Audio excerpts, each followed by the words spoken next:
Theatres వారి ఆధ్వర్యంలో ఎన్టీఆర్ గారు మహానుభావుడి యొక్క జన్మదినాన్ని పురస్కరించుకొని ఈరోజు ఎక్సలెన్సీ అవార్డ్స్ ప్రదానోత్సవానికి వచ్చినటువంటి వివిధ అవార్డు గ్రహీతలు, సభాధ్యక్షులు రుద్రరాజు పద్మరాజు గారు, శిఖరం ఆర్ట్స్ థియేటర్ కృష్ణ గారు, ఇంకా వేదికపై ఆసీనులైనటువంటి పెద్దలందరికీ, అవార్డు గ్రహీతలందరికీ, ముఖ్యంగా ప్రేక్షక మహాశైలు అతిథి దేవుళ్లకు నమస్కారాలు.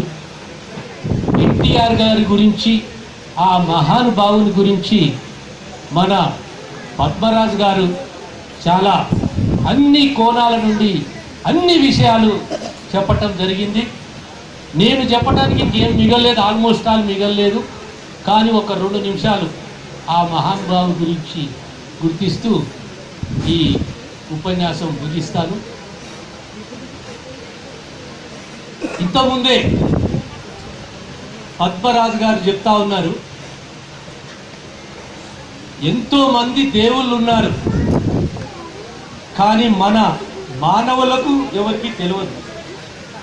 కానీ రాముడు ఇట్లుంటాడు, కృష్ణుడు ఇట్లుంటాడు, దుర్యోధనుడు ఇట్లుంటాడు అని మనకు ఒక ఊహను, ఈ రకంగా భగవంతుడు ఉంటాడని మన మనసులో ఒక ముద్ర వేశాడంటే అది ఆ మహానుభావునికి ఎన్టీఆర్నే తెలుసు. ఈరోజు మన తెలుగు 2 రాష్ట్రాలుగా విడిపోయింది.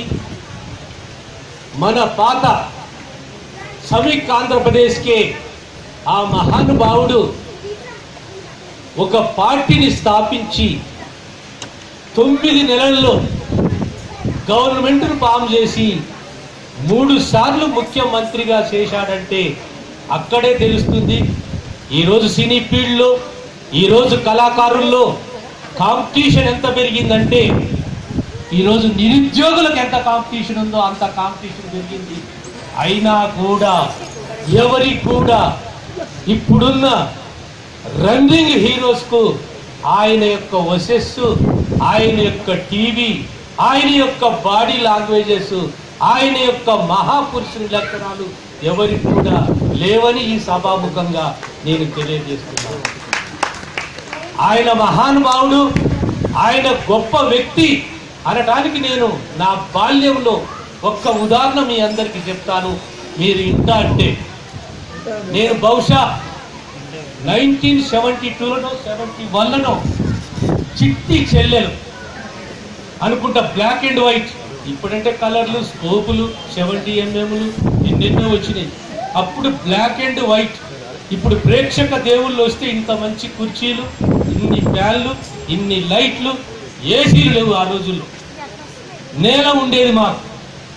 ఆ నేలలో కూర్చొని ఆ రోజు చూస్తుంటే మేము పిల్లలతో అంతా, నా తోటి విద్యార్థులతో అందరూ కలిసి ఎన్టీఆర్ సినిమా వచ్చింది అని, మేము వచ్చింది సెకండ్ షోకు, ఫస్ట్ షోకు కాదు. సెకండ్ షో అంటే 9 గంటలకు అట్లా బిగిన్ అవుతుంటుంది. ఆ రోజుల్లో బ్లాక్ అండ్ వైట్ ఇంతే ఉంటుంది. ఆ టాకీస్ కూడా ఇంతే ఉంటుంది, నేల ఉంటుంది. ఆ ఎండాకాలం ఏం చేసేదంటే ఆ మేనేజ్మెంట్ ఎక్కువ మంది కూర్చోవటానికి, అప్పుడు హ్యూమన్ రైట్స్ లేవు, ఇప్పుడు హ్యూమన్ రైట్స్ ఉన్నాయి, అన్ని సంఘాలు ఉన్నాయి. ఎవరు తప్పు చేసినా కూడా పట్టుకోవడానికి ప్రజలు కూడా ఉన్నారు. ప్రజలు చాలా తెలివికళ్ళు. నీరు పోసేది ఆ నేల మీద, నీరు పోస్తే బురద ఉండి మేము కింద మా నెక్కరాడ బురద అంటుందో అని కాళ్ళ మీద కూర్చునేవాళ్ళం. కూర్చొని ఆ రోజు 10 మంది కలిసి చిట్టి చెల్లెలు ఎన్టీఆర్ సినిమా వచ్చిందని మేము థియేటర్లో టికెట్ తీసుకొని లోపల కూర్చుంటే ఆ రోజు హర్నాల్ సినిమా చూపిస్తున్నాడు. అంటే మాకు అప్పుడు ఇంత లేదు కదా కమ్యూనికేషన్ గ్యాప్. మేము అమాయకులం, చిన్నారులం, పల్లెటూరు వాళ్ళం. అప్పుడు ఇదంతా సినీ పోస్టర్ తప్ప ఎన్టీఆర్ బిఏ అని కనపడేది పోస్టర్ మీద, ఎన్టీఆర్ బిఏ. ఇప్పుడు ఇక డబుల్ పిహెచ్డీలు, ట్రిపుల్ పిహెచ్డీలు ఎన్నో వస్తున్నాయి. ఇప్పుడు అప్పుడు ఎన్టీఆర్ బిఏ అంటే ఆ గొప్పతనం అందులో అతనిలో కనపడ్డదని నేను ఒకసారి తీక్షణంగా పోస్టర్ వైపు చూసేవాడిని. హర్నాథ్ కూడా ఎన్టీఆర్ గారే అన్నారు, హర్నాథ్ కూడా అందగాడు, హీరోకు తగ్గ వ్యక్తి అని చెప్పినా కూడా నేను ఈ హర్నాథ్ సినిమా చూస్తున్నాను మళ్ళీ 10 మందిని తీసుకొని మళ్ళీ దారి బట్టి నిద్రన మిగులుతుంది కదా అని బయటికి పోయినంటే ఆయనలో ఆ వశస్సు, ఆయనలో ఆ కళ, ఆ లెజెండరీ ఫిగర్, ఆ దేవుని ఫిగరు ఆ రోజుల్లోనే నేను 13 సంవత్సరాలనే గుర్తించానంటే ఆయనలో ఆ శక్తి, ఆ అట్రాక్షన్ శక్తి ఉన్నదానికి అది ఒక నిదర్శనం. తర్వాత మేము పెద్దవాళ్ళం అయినాం, గ్రాడ్యుయేట్స్ అయిపోయినాక ఖాళీగా ఉన్నప్పుడు ఆ మహానుభావుడు మే 28కు ఆయన బర్త్డే రోజు 60 ఇయర్స్ ఎంటర్ అయినాక తెలుగుదేశం పార్టీ పెట్టడం జరిగింది. మేము కూడా ఆ పార్టీలో తిరిగాము, నిరుద్యోగులుగా తిరిగాము. ఆయన యొక్క అభిమానంతో ఒక ఫ్లాగ్ బియరర్స్గా జెండా మోసుకొని తిరిగిన రోజులు ఉన్నాయి. తర్వాత ఆయన అటు ముఖ్యమంత్రి కావటం, నేను ఇటు పోలీసులకు రావటం, 2 జరిగినాయి.